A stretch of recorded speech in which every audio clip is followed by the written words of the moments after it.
દીપિકાએ પ્રભાસ સાથેની સ્પિરિટ છોડી અલ્લુ અર્જુન સાથે ફિલ્મ સ્વીકારી.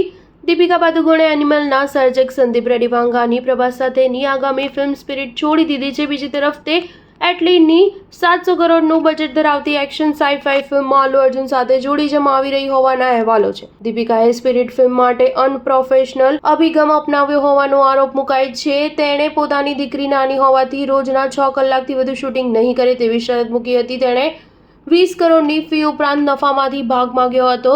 તેણે એવી પણ શરત મૂકી હતી કે શૂટિંગ 100 દિવસથી વધારે લાંબુ ચાલે તો તેને એક્સ્ટ્રા ફી ચૂકવવાની રહેશે. આ બધી તકરારના કારણે હવે સંદીપ રેડ્ડી વાંગાએ દીપિકાની જગ્યાએ અન્ય હિરોઈન શોધવાનું નક્કી કરી લીધું હોવાનું કહેવાય છે. બીજી તરફ દીપિકાએ એટલીની અલ્લુ અર્જુનનો ડબલ રોલ ધરાવતી AA22/A6 એવું હંગામી ટાઇટલ ધરાવતી ફિલ્મ સ્વીકારી છે. દીપિકા અગાઉ એટલીની જવાન ફિલ્મમાં કેમિયોમાં દેખાઈ હતી. એટલીની આ ફિલ્મનું બજેટ આશરે 700 કરોડ રૂપિયા મનાય છે. દીપિકાએ 2024થી મેટર્નિટી બ્રેક લીધો હતો. તે હવે એક પછી એક ફિલ્મ સાઇન કરી રહી છે. શાહરૂખની કિંગમાં પણ તેનો કેમિયો હશે. સ્ટાર ન્યૂઝ 7 હંમેશા સચ્ચાઈની સાથે.